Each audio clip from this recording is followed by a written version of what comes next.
Gak iso wakil mawon nggih, Mbak. Nggih wakil paling enak niku. Mboten mriki Mbak Lina melu nembang dikancani karo Mbak Ida Lala berdua kene. Nggih melu nembang no. Oh saged Anoman-obong kok. Anoman-obong mboten apa-apa. Ora apa-apa. Mesti bagian lah niku tok mesti ke Mbak. Ya ora apa-apa. Jenengan apik. Cingkrak-cingkrak iku. Pun jenengan apik. Oh nggih. Napa Anoman-obong? Oh Anoman-obong tetep dikancani Mbak. Ora sida duet alhamdulillah. Jenengan dadi anomane Mas Yola. Ayo ngepaske. Ana sing loro sing 666. Mau. Ana sing ngono ana sing nganggo pi ya kena. Manut sing ndi? Ki lagu lawas kula isih jaman SD gitu nggih. Nani Melani. Sapa? Mami Melani. Mami Melani ki sapa? Lah kok ora percaya iki. Sing nyanyi Anoman pertama Anoman obong ki Mami Melani. Oh. Lah ciptaane sapa? Ciptaane sing duwe lagu Mbah iki Ranto. Kanto itu. Mbah Ranto Edi Gudel. Ketemu Mas Dodo. Nah, Sing nganggo sing ndi? anake Oh Mbah ya Ranto. go papat. Oke.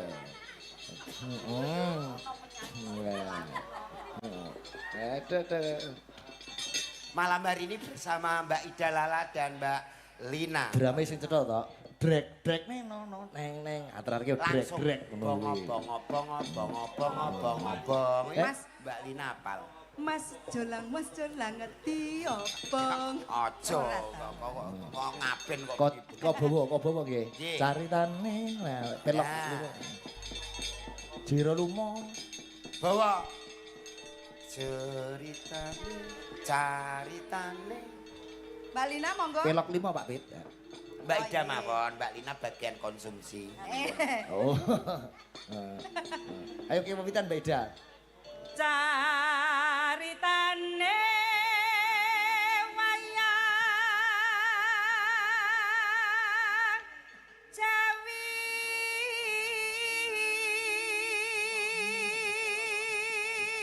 Lagu SD ya. Ing brajangan Draja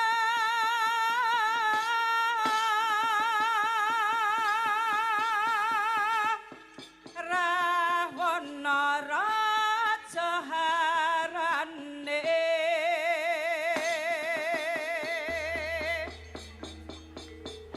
Gawe gawe keker nyolong Sinta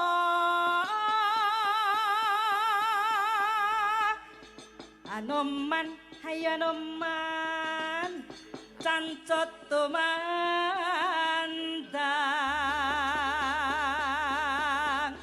ngalengkawas dadi hawu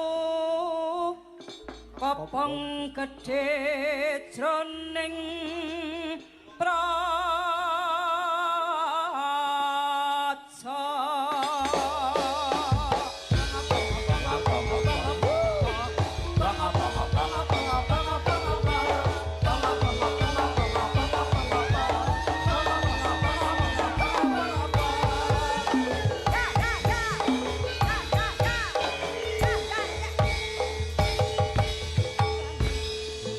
Wayang Ramayana.